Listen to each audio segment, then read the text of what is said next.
Okay. All right. My name is Attorney Bobby Michello, B-O-B-B-Y, D-I capital C-E-L-L-O, lead counsel for the family of Jayland Walker. My co-counsel and partner, Ken Abarno, is here with us. Ken, K-E-N, Abarno, A-B-B-A-R-N-O. Also, Paige White, P-A-I-G-E, from our legal team. And Joe Fouché III, Joe Fouché, F-O-U-C-H-E III.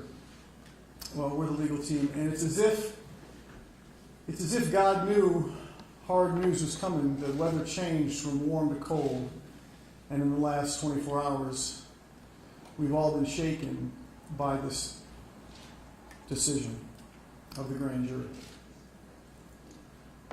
I am extremely disappointed in the presentation that had been shown today on the news or on the links on the internet. I'm extremely disappointed in the manner in which the presentation seems to walk right past the legal principles that this family has been required to follow. I wish you could have been in the home about 4:30 p.m. when I broke the news to the family. I wish you could have heard and felt and seen the screams. There was screaming. I wish you could have seen the books that Jayland was reading before he was gunned down, execution style, running away from the police without any weapon on him.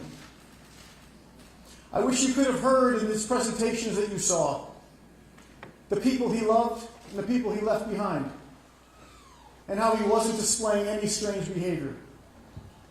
I wish you could have seen a young man in the prime of his life, rather than a monster, who has been vilified in the local media. Not because of the media, but by virtue of the smear campaign that has been the city's attention-getting and attention-giving. I've spoke with many of the citizens of Akron, Ohio, and one of them said something to me that I'll never forget. For decades, the city government has let down the community. And for weeks, it has tried to convince you that everything's okay. Let the process play out. For generations, there has been bloodshed. Senseless, crazy bloodshed. And for weeks we've heard, let's be peaceful. Don't get too angry. Before there was a reach out to this family, before there's been an apology, there were boards pointed or put up and bolted to the windows of the government buildings, casting all of us who believe in justice as people who would rather destroy things than have fairness. And I stand to lose no matter what. I'm either too angry or not angry enough. This family is either too docile or too violent. They can't win. My legal team is either going to be smeared or lauded, depending on who you talk to. But nobody in this room tonight is happy. The things that have been said and done in this community have to stop. And those things that have been said and done have been by the police. They have to stop. And what we're going to do is continue the walk. Martin Luther King died on that walk. Jayland Walker was invited to the walk, and he didn't know it, but he would live just long enough to contribute his whole body to it. And when I heard the chief of police say he wants no destruction, he wants no problems, he wants peace, he needs to hear that the family of Jayland Walker's hearts have been destroyed, his body has been destroyed, and our faith in this community, its leadership, has been destroyed. I can't say it loudly enough. If you want to cry and if you want to yell, then do that. If you want to say what you need to say it. And prove the city wrong. Prove that you're not violent mongrels, which is what you're being painted as, those of you who would support this cause. Prove them wrong. And take the kind of action that the Constitution allows and that I absolutely demand. That is absolutely demanded on behalf of Jayland Walker.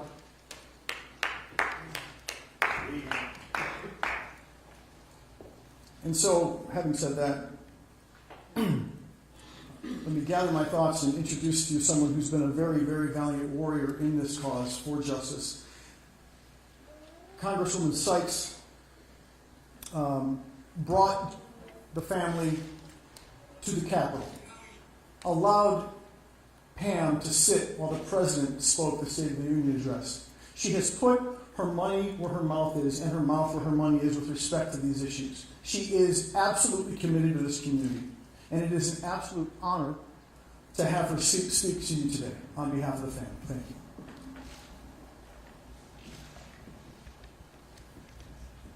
Thank you, and thank you all for being here to show support to Ms. Walker in memory of her son, Jayland. My name is Amelia Sykes.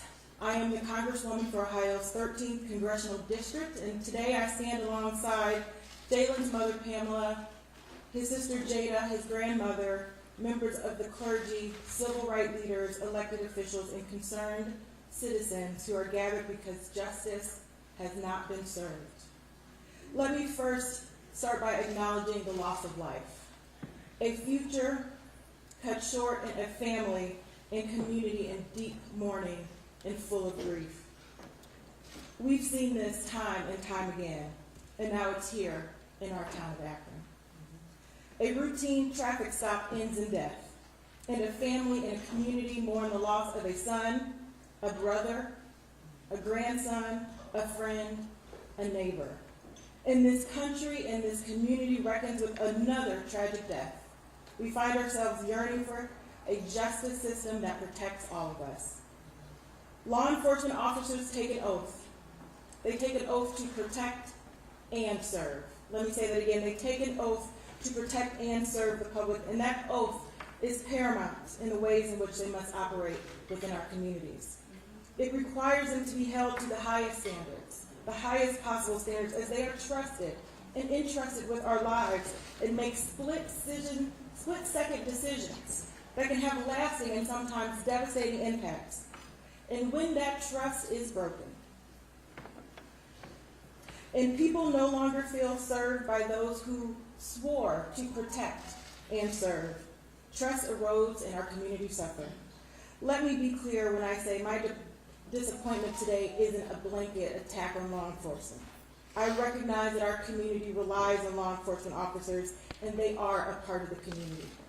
But their charge is to protect and serve. Protect and serve. And if you were like me, you watched the press conference and had more questions afterwards than you got answers. And I still can't comprehend how a young man has 46 bullet holes from officers, and that is justified. And for that reason, as a member of Congress representing the city of Akron and its surrounding areas, I will formally request the Department of Justice to begin an investigation in the cabinet. We need to understand the process of how this department operates, the policies, the procedures, the training, and then start to look for solutions for a more community-focused policing that serves the needs of every segment of this community. As we heard our Attorney General say that the state criminal investigation is over, but that doesn't mean this opportunity to seek justice is over. The federal government can and should take up the mantle and investigate this police department and ensure that there is not only justice for Jayland, but that we don't ever have to stand up here and hold another press conference and mourn another son, daughter, friend, or neighbor of anyone in Ohio's 13th Congressional District. I think that we can all agree over 90 shots in 7 seconds, hitting a human being over 40 times is in fact excessive. And it is my hope that the Department of Justice will take up this investigation and yield the data and evidence needed to implement community solutions based in evidence that restore trust and bring the community and law enforcement together. The urgency of this moment demands that we rise to the challenge of creating a community that is accountable to each other and promotes public safety and mutual concern. These are not mutually exclusive activities. Accountability and public safety must coexist together. There is no doubt that for many members of this community, today is as enraging as it is heartbreaking. And as people exercise their First Amendment right to protest, I ask that you do so without violence. We heard Bobby say it, prove them wrong. To Ms. Walker, Jada, to the entire Walker family, I know no words uttered today can bring you comfort. But your grace during this unspeakable tragedy has been an inspiration to all of us, and it is why I will continue to fight not only for your son, but all of our sons. As you heard Bobby say, I invited Ms. Walker to the United States Capitol for the State of the Union. She was my guest. And she joined me as we uplift Walker all across this country to call for accountability. And I want to acknowledge my colleagues in the Congressional Black Caucus who have expressed their condolences and the simple fact that Jayland should be alive today. And they will work with me as we seek a federally legislative response for accountability and public safety. The Walker family has asked us to keep Jayland's memory lifted up no matter what happens. And I will take up that mantle on behalf of our community because I am fully confident that not only will Jayland's memory be lifted, but that his memory will be a blessing. They've asked us to demand accountability and change, and I am fully confident our community, our city, will be the catalyst for the necessary change that we are all so desperately seeking, not just here in Akron, but across the country. And now again, I speak to you directly, my brothers and sisters in Akron. I ask you to remember the words of Jayland's family and honor his memory by, yes, speaking up loudly and saying what you have to say, but please do so without violence. Because after the TV crews leave and the nation is no longer watching, it will only be us left here to pick up the pieces. Our community deserves a chance to heal and move forward, which we will do, we must do, and we will do together. And while we navigate our collective uncertainty around what happens next, one thing is certain, I will be here. I will be here with you. Akron is my home.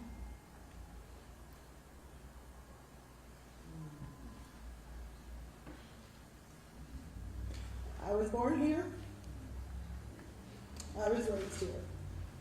I chose to serve my community.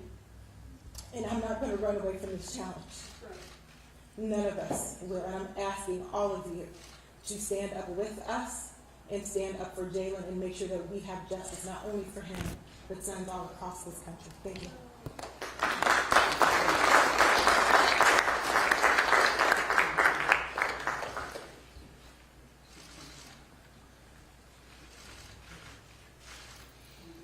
On behalf of the Akron Urban League, Ms. LeGray.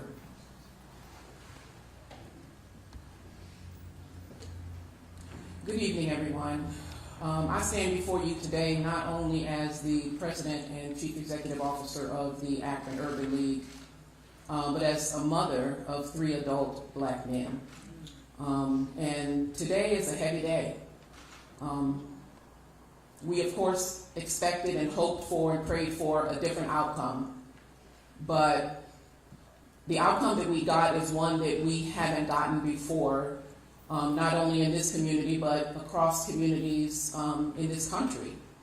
And listening to the press conference by the Attorney General's office earlier, I guess the thing that struck me the most was not only how everything was framed up on, making sure that there was a particular sort of way that the blame fell very strategically, but I just find it interesting that when you release 90 bullets, that to say that you just won, you weren't sure if the movement was because he continued to turn over or it was because we were shooting him. To me, that's an insult to our intelligence, that you would say something like that and that you think we would believe it. The Akron Urban League, like everyone else standing up here, will continue to fight, continue to advocate for the black community, for people who, for whatever reason, during a routine traffic stop, can't seem to get resolved except by death. But we can watch serial killers get pulled over every day of the week and get arrested peacefully and live. There's something wrong with this equation. And when I think about the conversations that I've had with my sons and the fear that if they get a flat tire, they immediately call me and say where they are and how afraid they are. And they want me to know where they're located because they've got to wait for help or they've got to call for help. It just shouldn't be that way. And I'm not even going to pretend that I know what Pam is feeling. I don't want to know what Pam is feeling. I want to support her and love on her and pray for her. And my brother Robert, when I see the sadness on his face, that breaks my heart. This family should not be going through this. But everybody sitting in here today, let's continue to push for the right legislation. Let's continue to push to make change, real change, real change. We owe it to this family, and we owe it to the black men who are, if they're not being gunned down, they're killing themselves out of despair and sadness and feeling like they don't have any other recourse. We got to change this dynamic. We got to change it. But I agree with Congresswoman Sykes. Let's not do it by tearing up our community. Because when everyone leaves, it's us. It's us. And keep in mind, a lot of these businesses that we're tearing up, they're black-owned businesses. So let's continue to, let's protest. Let's speak our mind. Let's yell it to the rafters. But let's not be violent and tear up our own community. Let's just continue to do it the right way. Thank you.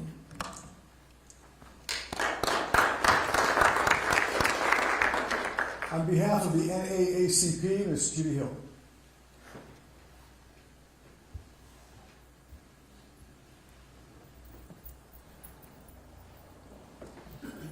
Some of us have been speaking to the media all day.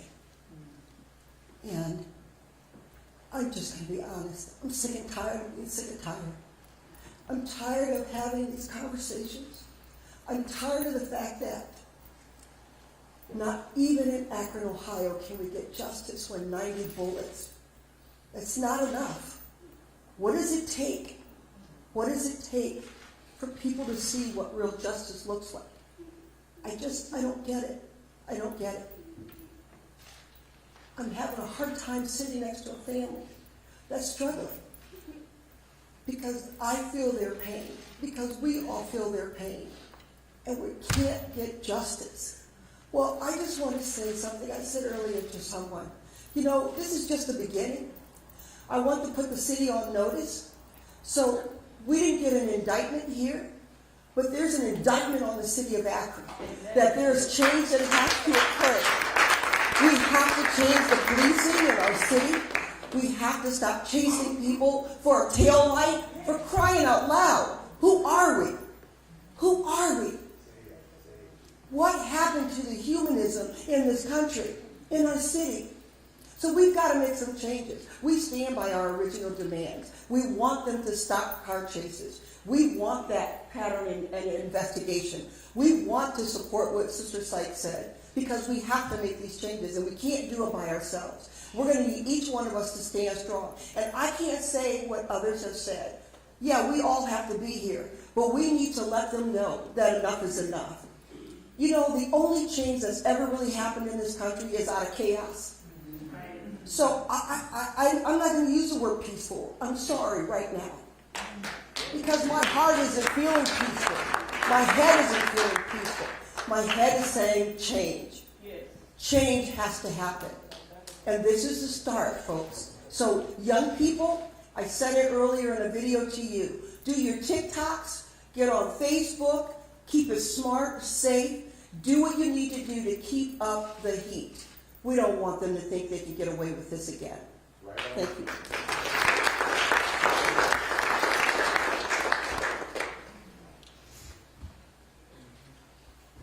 And for Freedom Block, Reverend Ray Green.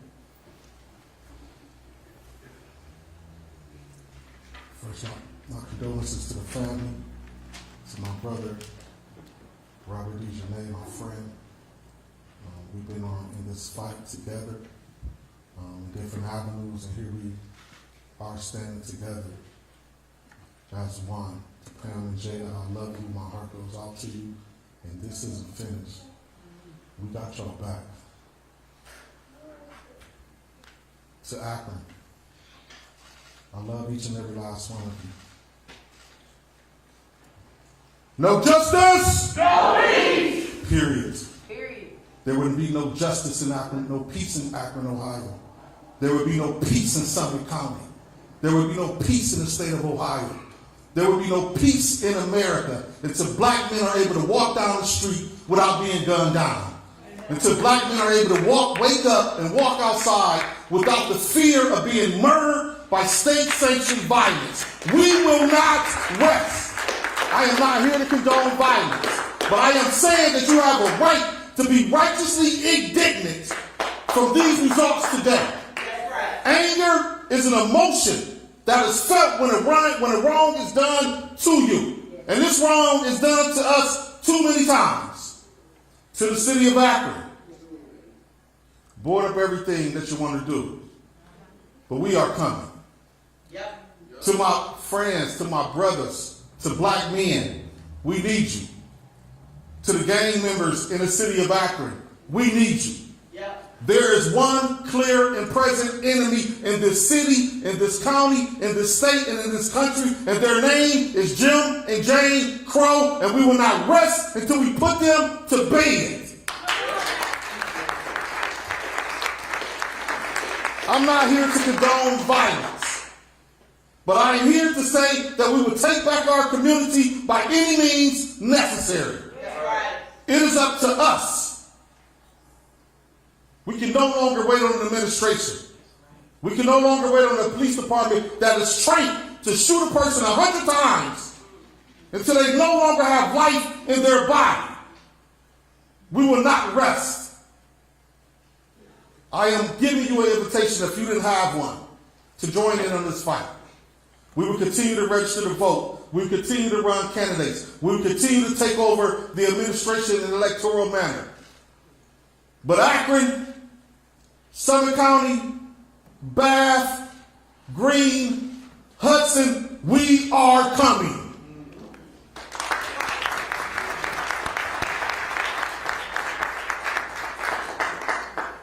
And Pastor Robert DeJournette.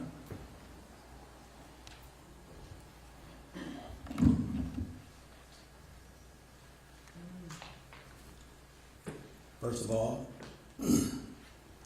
I want to thank all those who are and have been supporting this family.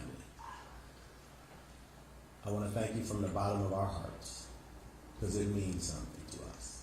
You're carrying us where we can't carry ourselves. And for those who have reached out to me, thank you. And for those who have asked me the question, I want to answer a question that's been asked. And that question is, how are you doing? The answer is not good. Our hearts are hurting. Our hearts are heavy. We talk about peace. Pamela and Jada are not feeling peaceful right now. We're not advocating violence at all. but we don't feel peaceful. They're broken into pieces. We talk about being calm. How can we be calm when the injustice we believe has happened? This is a sad, sad day for our family and our community. I'm profoundly sad. And I just wish that you all would just hear my heart. It's not over. We're not giving up. We're going to continue to fight. My faith is not in our judicial system. My faith is in God. He is the ultimate judge, and he will continue to judge. We are advocates for protest. Peace, as it says on the sign, is the absence of violence. We want protest. We encourage protest. But again, we don't want anyone hurt. We don't want any destruction to our city. But other than that, do what needs to be done so our voices can be heard. Protest is the voice of the unheard. And the city said that they're willing to hear us. Well, let's let them hear us. Hear us loud and clear. And I want to close with this scripture. It is Isaiah 58 in the NLT. It says, shout with the voice of a trumpet blast. The King James says, cry loud and spare not. Shout loud, don't be timid. Tell my people Israel of their sins. So we have to shout loud and not be timid. And we want justice to be served. We feel that it has not been served. And we want to continue this fight until we change the systems. Because the system is not in favor of black men and black people in general. So we have to fight to the highest where we can. And we thank our Congresswoman for taking this steps further. And we ask that you continue to pray without ceasing. Pray for this family. Because this family is your family. We are family. And we just thank you again for all the support and encouragement. And we look forward to continue to push and fight until justice is served.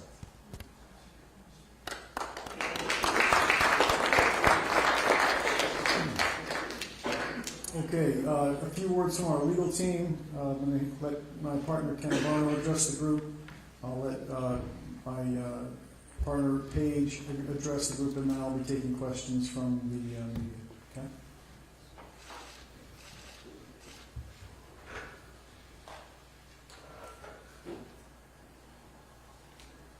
Grace and dignity. The Walker family is filled with grace and they're filled with dignity. They have been since Jayland's death in every way in which they've handled all of these very difficult and trying situations. Hearing the family this afternoon when we had to deliver the most horrible news was truly one of the worst moments of my life.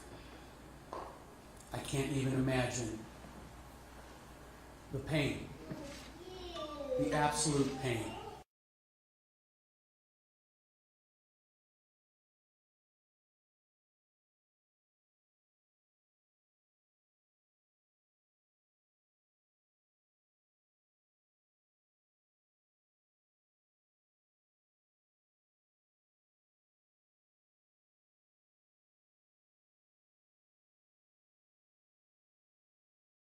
Is to why we want every bullet accounted for. That is what was promised to the Walker family the first time that they were spoken to by law enforcement. Not a single bullet has been accounted for so far. People will have to answer the questions now. There is no shield available now. And we will push and advocate with grace and with dignity. And for those who disagree with our approach, they may attack us. And that's okay. Because all we need to do is look back to what happened to Jayland on that fateful night and realize and demand answers to these questions. Accountability for every single bullet. We've heard this time and time again. How does a traffic stop end up like this? Congresswoman Sykes is going to push for accountability. That is vital. It is absolutely vital because our system has failed the Walker family. It is as if there's no accountability here. And we will not stand for that. We will not tolerate that. And nobody should tolerate that. It's time to stop. And we will patiently, methodically move our way through the evidence and make our way to get answers to questions. No one's wanted to answer them yet, but rest assured, they will answer them now.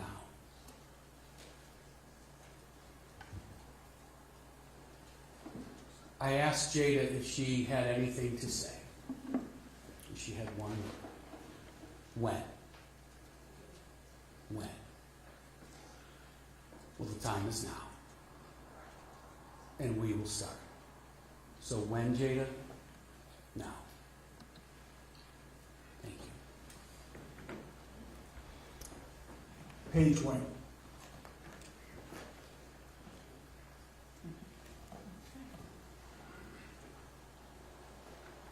My partner, Ken Abarno, just asked, how does a traffic stop end like this? I can tell you the answer. It's because Jayland was black. Jayland was stopped because he was black. He was murdered because he was black. And there is no indictment today because he is black. We stood here almost a year ago and the chief of police told us that every single shot would be accounted for. And today the attorney general just let the entire world know and let this family know that Jayland Walker's life does not matter. That police officers can unleash over 90 shots and not a single one held accountable. In fact, they're back at work. And you have to ask yourself, where is our humanity? I think that we can all agree. We all want our kids to come home. Can we all agree on that? Akron Police Department officers, I ask you, do you want your children to come home? I don't care what he did. But let's be clear. When Jayland was shot, he was running away. He was unarmed. Those are two things that we know.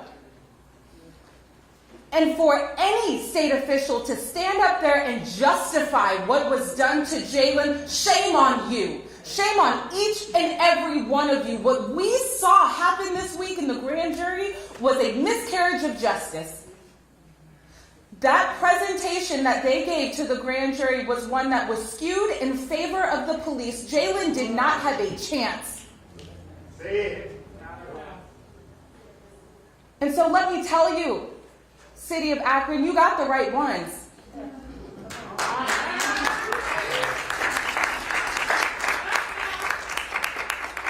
Because we won't stop fighting. I can tell you, my team, we won't stop fighting. And as Ken said, We have questions, and you better believe we're going to get answers. I am heartbroken doesn't capture the feeling. I talked to Jada earlier today, and she said, it feels like my heart has been ripped out of my body and stomped on in front of you. What Akron Police Department, when you call for peace, when you call for no destruction, when you call for respect, where was your respect for Jayland?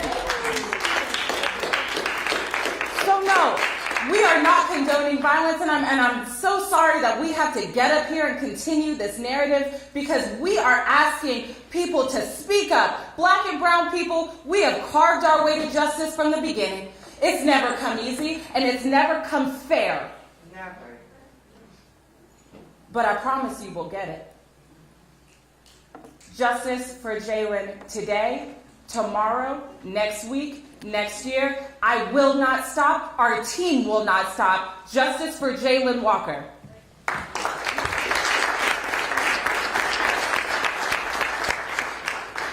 Okay, I'll take questions. Yes, sir. Can you comment on the chief's refusal to release the officer's name? I think the names at this point might be the worst kept secret, in the city. I mean, they're everywhere. I don't know what the concern is.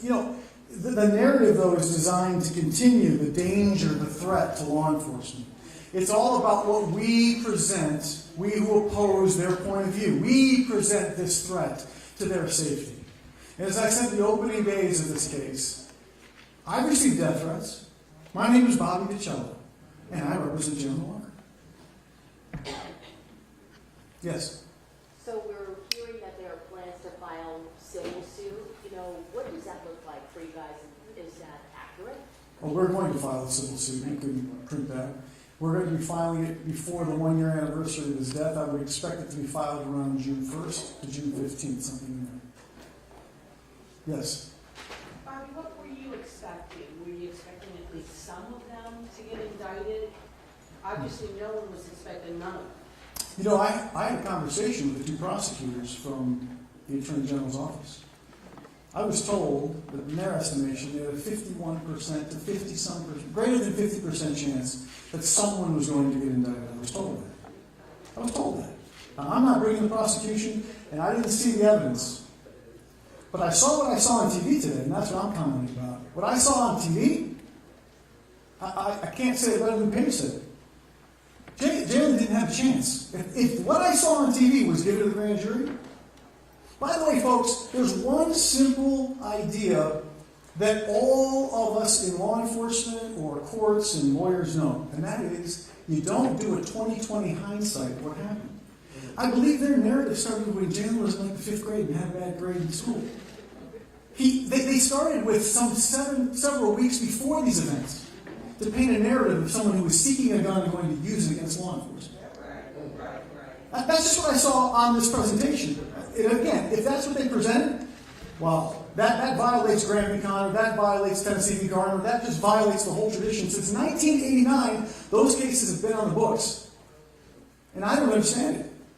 Except, I have to say it, it doesn't seem fair. And it seems like it was because of who Jayland is. Yes. Yes. I'm not a reporter. I just live here in Akron. Yeah. But I have a question. You may ask. They say this is justified. But if I touch a police officer like this, I'm going to jail for 10 days. So how can they justify all those bullets going into that poor boy? I don't have that answer for you. I wish I did. It doesn't make any sense to me. Yeah, I stood up here in my opening remarks and half freaked out because I haven't seen in my lifetime anything like this. I just haven't, and I'm sorry that you had to see it too. Yes? Congresswoman Sykes, could you elaborate more on the plan to make the request from DOJ? Yes, thank you for the question. My office will write a formal letter requesting a patterns and practices investigation from the Department of Civil Rights and the Department of Justice, the Division of Civil Rights, the Department of Justice. They don't have to, but I do hope that they are listening to the voices of Ms. Walker, to the voices of this community, and take it upon themselves to find the will to investigate what happened not only with Mr. Walker, with Jayland, but the patterns and the practices of the Akron police that would allow for officers to feel like they could shoot 90 rounds, hitting a young man 46 times, and then handcuffing him afterwards. Yes, in the back. What is your confidence in their internal investigation? What is my confidence in their internal investigation? Well, let's just rewind this moment in time. Mr. Kozart, who happens to be both a police officer and union leader, actually sued the police department for giving this to BCI, right? So you can imagine what they're going to do in-house. Yes, I'm sorry. Yes. I can't hear you. Gabriel Kramer, IDSP Public. Hi, Gabriel. Akron voted in favor of police oversight last fall. What message does this send to Akronites that how that would work moving forward? Well, I mean, this makes the case, doesn't it? That the civilian oversight of the police is an essential component. By the way, that's a request since 1968 that has been working to emerge and become real here. I want to thank all the folks, both in the stands here and behind me, who have fought that fight and gotten that legislation in place. Issue 10 was a huge victory for the city, and we can't wait to see it fully fleshed out and working. Yes. My name is Molly Walsh. Hi, I'm Molly. with .com in New York. Yes, ma'am. I have a question actually for Reverend Green. Right. I was wondering what kind of message or what do you have to say to young Black people in Akron and across the country? Get with the organization and fight Jim and Jane Crow. What we seen today was an extension of a Republican Attorney General and a Republican administration 5 minutes away from the largest Ku Klux Klan base, the second largest Ku Klux Klan base in America. What I'm asking everybody to do, particularly black men, is to join the organization like the Freedom Block, like the Fred Hampton Gun Club, like the Huey P. Newton Gun Club, like organizations that are out here fighting against these injustices. Once we come together and join and build this army that we need to build, the first thing we can do is police ourselves and provide safety in our communities. The second thing we can do is control the electorate to make sure we got an administration that treats human beings as human beings. And then the third thing we can do is get rid of these frivolous things that we use to build up the administration by collecting tax dollars and fines and fees from tickets and being put over to build up the administration. This criminal justice system is about one thing: taking money out of poor, particularly poor black people's pockets, and putting it into the hands of the administration. So any black man that is listening to me right now, young, if you're in a gang and you want to get rid of that energy in a more productive way, we will train you how to use a gun. We will train you how to protect our community, because we is who we need to protect Akron.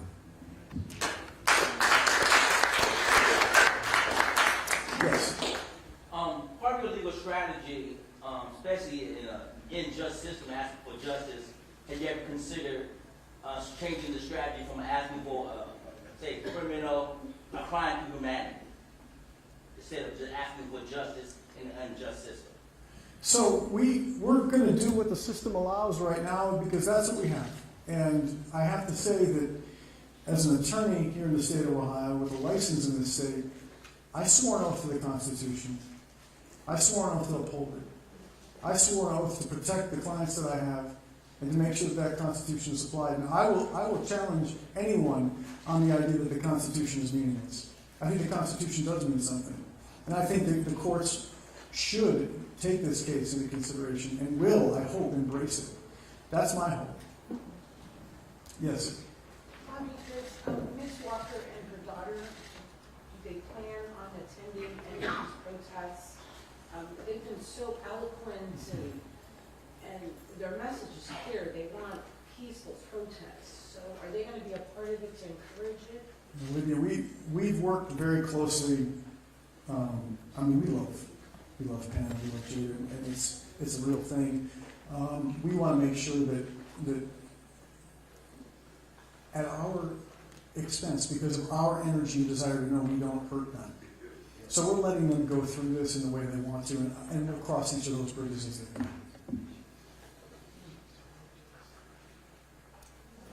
Oh, yes. About 2019, Hey, Jim, yeah. you had suggested or alluded to maybe the narrative in the presentation of evidence during the grand jury process. Do you believe the prosecutors involved were biased in how they presented their evidence? I know you don't know, you weren't there, but there's kind of been some alluding to that possibility. It's been, so I've been an attorney, for 23 years anyway, and I've come to realize that power tends to protect power. And that's not something that power is always aware of, right? So when we ask for the powerful people with all the authority to be fair to the least of us, I mean, there is a song that I love in church, which is, whatsoever you do to the least of my people, that you do unto me. But power doesn't hear that song. Power doesn't hear that song. Another song that I remember when I was a kid and I was little, I'm 55 years old, was Something's Happening Here. What it is isn't exactly clear. In the Kent State shootings, the way government has treated and killed us is something that we really have to pay attention to.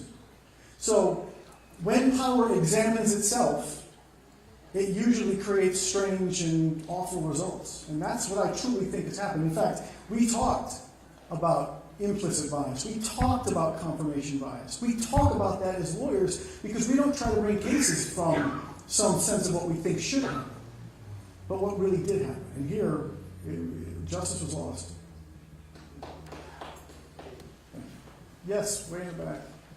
Hi, I have a question for the organizers. And so you talk about what this action was like and it's getting people, one of the points was to get people in office. So we look at how many people voted for the ward councilman, it's about 2,000, 2,500. When you look at people who voted for issue 10 or people who voted for issue 10 who even voted for the mayor. And so I think that moving the city forward is possible. We want people to get into action. For the organizations up there, can you give people times, dates that they can join you in trying to help register and educate voters here in the city? The first thing you can do is meet us tomorrow morning at 11 o'clock at First Congressional Church. We will have more information in regards to that question at that point. Also, we do regular canvassing from 3:30 to 7:30 every day, registering people to vote. You can get involved that way. Or you can just stop at 848 West Exchange Street and talk to us. You can stop at the Akron Urban League and talk to Mr. Greer and Dr. Ross. You can stop at the NAACP office and talk to Ms. Judy Hill and figure out what's your lane. There's a lane for everybody. Everybody can't go marching. We understand that. We need people to do research. We need people that are not on the front lines that can then go and run for office. We have a lot of new energetic people running for office this year. So we can help you. We can train you to be able to run for office and help you design a campaign. There's a lot of things that we can do together, but we just have to come together and figure out what's our lane. Everybody can't fit in the same lane. There's not one lane that got us here. There's a lot of things that had to happen to get us here. And we have to saturate those lanes with different people that's in this room in different ways to be able to change this scenario in our favor. And that's what you can do to get involved. Thank you. Anything else? Yes. Well, were you talking about investigating or having the Department of Justice involved with the Akron Police Department? What about BCI? I mean, there was a lot of, they talked a lot about the one, casing they found, but not the 9. So what about BCI? Well, I mean, the Department of Justice doesn't take direction from me. I wish they did. If they did, I'd say it. Congresswoman, would you like to address any of that? Thank you for that question. Certainly that could be an option.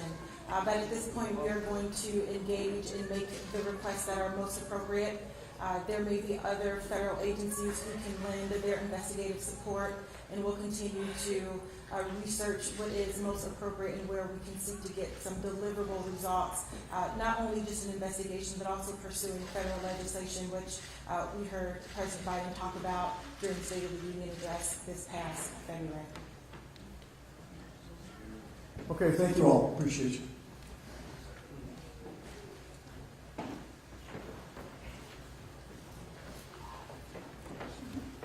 So we have been planning for the last 2 weeks a community care program. That program starts tomorrow at 11. We will do a march, and then after the march, we will have mental health facilitators, training circle facilitators, that allows us to form a circle and deal with the mental health aspects that comes along with seeing a young black man killed. And then we will have 7 more days of these conversations to provide healing for our community. So you are more than welcome to join us tomorrow at 11 at the First Congressional Church. Congregational Church. The location is 292 East Market Street, Akron, Ohio. Thank you.